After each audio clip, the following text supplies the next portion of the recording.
झारखंड में अगले 3 दिन भारी बारिश का अलर्ट। 30 को 10 और 31 जुलाई को 14 जिलों में बारिश का येलो अलर्ट।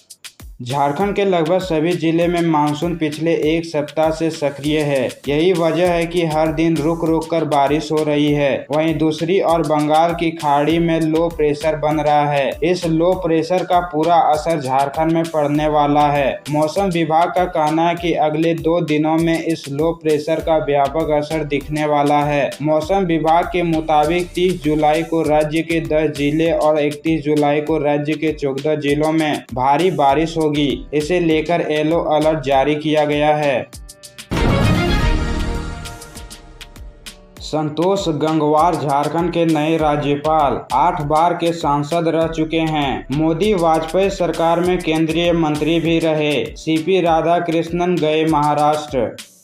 राष्ट्रपति द्रौपदी मुर्मू ने शनिवार रात झारखंड और छत्तीसगढ़ समेत आधा दर्जन राज्यों में नया राज्यपाल को नियुक्त किया है। बरेली के पूर्व सांसद और पूर्व केंद्रीय मंत्री संतोष गंगवार को झारखंड का नया राज्यपाल बनाया गया है। वहीं झारखंड के वर्तमान राज्यपाल सीपी राधाकृष्णन को महाराष्ट्र का गवर्नर बनाया गया है। संतोष गंगवार झारखंड के 12वें राज्यपाल होंगे। 8 बार सांसद रह चुके गंगवार भाजपा में लंबे समय तक सक्रिय रहे। सीपी राधाकृष्णन ने 18 फरवरी 2023 को झारखंड के राज्यपाल का पदभार संभाला था। करीब 17 महीने बाद झारखंड को फिर से नया राज्यपाल मिल गया है।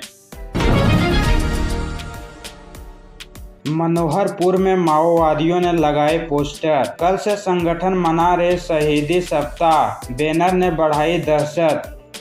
बीती रात माओवादियों द्वारा मनोहरपुर प्रखंड के जराई केला थाना क्षेत्र अंतर्गत पंचपहिया गांव के स्कूल से लेकर डोमलाई गांव के विभिन्न जगहों पर भारी संख्या में पोस्टरबाजी की है। वहीं बैनर भी लगाए हैं। इसे लेकर दोनों गांवों में दहशत फैल गई है। जानकारी के मुताबिक पंचपहिया गांव में शुक्रवार को लगने वाले साप्ताहिक हाट के पास एक पेड़ की तना में लगाए गए बैनर में 28 जुलाई से लेकर आगामी 3 अगस्त तक शहीद सप्ताह क्रांतिकारी जोश और संकल्प के साथ मनाने की बात का उल्लेख किया गया है। जबकि पोस्टरों में माओवादी छापामार युद्ध नियमों का सृजनात्मक रूप से पालन करने, आवश्यक नुकसान को कम करने और गुरिल्ला युद्ध में विजयी के अनुपात को बढ़ाने जैसी बातों का उल्लेख किया गया है।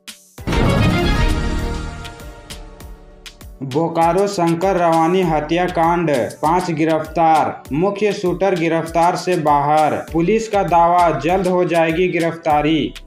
बोकारो में 18 जुलाई को हुए शंकर रवानी की हत्या मामले में पुलिस ने 5 अभियुक्तों को गिरफ्तार कर लिया है। जिनकी गिरफ्तारी हुई है उनके नाम राजू दुबे, अशोक सम्राट, परीक्षित सिंह, श्याम कुमार रवानी और अमित कुमार रवानी है। सभी को जेल भेज दिया गया है। बोकारो एसपी पूज्य प्रकाश ने बोकारो के हरला थाना में बताया है कि फिलहाल शूटर पुलिस गिरफ्त से बाहर है। पुलिस का दावा है कि उसे भी जल्द गिरफ्तार कर लिया जाएगा। बोकारो के हरला थाना क्षेत्र के महुआर निवासी शंकर रवानी की उस समय गोली मारकर हत्या कर दी गई थी जब वो 18 जुलाई की सुबह हरला थाना क्षेत्र के हटिया मोड़ में कार वॉशिंग करने पहुंचा था। उसी समय बाइक और कार सवार अपराधियों ने 15 राउंड गोली मारकर उसकी हत्या कर दी थी। पुलिस ने इस घटना का खुलासा करते हुए बताया कि इस घटना को अंजाम देने के लिए बिहार के शूटर को बुलाया गया था।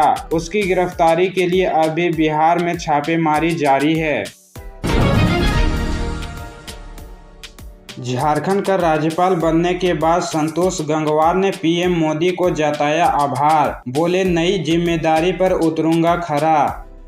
संतोष गंगवार को झारखंड का नया राज्यपाल बनाया गया है। शनिवार देर रात इससे संबंधित अधिसूचना जारी कर दी गई। राज्यपाल बनाए जाने के बाद संतोष गंगवार ने प्रधानमंत्री मोदी के प्रति आभार जताते हुए नई जिम्मेदारी पर खरा उतरने की बात कही है। उन्होंने कहा कि प्रधानमंत्री ने उन्हें जो नई जिम्मेदारी दी है वह उस पर खरा उतरेंगे। संतोष गंगवार को राज्यपाल नियुक्त किए जाने की घोषणा होते ही रविवार रात में ही बरेली में उनके भारत सेवा ट्रस्ट स्थित आवास पर प्रमुख कार्यकर्ताओं का पहुंचना शुरू हो गया और मिठाई खिलाकर प्रसन्नता जाहिर की। इस दौरान उन्होंने हाथ जोड़कर सभी लोगों का अभिवादन स्वीकार किया। संतोष कुमार गंगवार ने शनिवार रात करीब 1 बजे पत्रकारों से बातचीत करते हुए कहा, मुझे जो नई जिम्मेदारी मिली है उस पर खरा उतरूंगा। उन्होंने आगे कहा, पार्टी ने हमेशा बिना मांगे मुझे सब कुछ दिया, अब राज्यपाल बनाकर मेरे प्रति विश्वास व्यक्त किया है। इसके लिए प्रधानमंत्री नरेंद्र मोदी का आभारी हूं। 3 महत्वपूर्ण खनिज बलों की नीलामी रद्द, इनमें झारखंड का नाम भी शामिल। सरकार ने 3 महत्वपूर्ण खनिज बलों की नीलामी रद्द कर दी है। जानकारी के अनुसार खानों की बिक्री के तीसरे चरण के तहत इन 3 महत्वपूर्ण खनिज बलों की नीलामी को रद्द किया गया है। इनमें एक जम्मू कश्मीर की लिथियम खान भी शामिल है। बोलीकर्ताओं की संख्या निर्धारित से कम होने की वजह से सरकार की ओर से यह फैसला लिया गया। सरकार यह नीलामी फ्रेश ऑप्शन और महत्वपूर्ण खनिजों के मामले में आत्मनिर्भरता हासिल करने के लिए करने जा रही है। जिन 3 बलों की नीलामी रद्द की गई है, सबसे महत्वपूर्ण जम्मू कश्मीर में सलाल हेमना लिथियम, टाइटेनियम और बॉक्साइट ब्लॉक है। इसके अलावा झारखंड में मस्कानिया, गरेरियाटोला, बारवारी पोटास ब्लॉक और तमिलनाडु में कुरुरंजाकुलम ग्रेफाइट ब्लॉक की नीलामी रद्द की गई है। गिरिडीह के कई होटलों में पुलिस का छापा, कई संदिग्ध लोगों की है तलाश। गिरिडीह जिला प्रशासन बढ़ती आपराधिक घटनाओं को लेकर अलर्ट है। यही वजह है कि पुलिस की टीम देर रात शहर के किसी भी होटल में छापा मार देती है। दरअसल अक्सर यह देखा जाता है कि अपराधी दूसरे राज्यों से आकर विभिन्न होटलों में रुकते हैं और वारदात को अंजाम देने के बाद फरार हो जाते हैं। इसके अलावा कई होटलों में अवैध तरीके से देह व्यापार का धंधा भी चलाया जाता है। इन्हीं घटनाओं को देखते हुए नगर थाना प्रभारी शैलेश प्रसाद ने देर रात शहरी क्षेत्र के कई होटलों में छापेमारी अभियान चलाया। इस दौरान होटलों में रुकने वाले लोगों की जानकारी ली गई और होटलों में रखे रजिस्टर और सीसीटीवी फुटेज को खंगाला गया। साथ ही होटलों के एक कमरे की भी जानकारी ली। हालांकि कहा तो ये भी जा रहा है कि गिरिडीह पुलिस को कई संदिग्ध लोगों की तलाश है, इस वजह से होटलों में छापा पड़ा है। बता दें कि इन दिनों आपराधिक घटनाएं शहर में बढ़ रही है। अपराधी बाहर से आकर घटनाओं को अंजाम देकर चले जा रहे हैं। इस वजह से वह कभी पुलिस की गिरफ्त में नहीं आते हैं, जिसे पकड़ने में पुलिस को काफी मुश्किलों का सामना करना पड़ता है।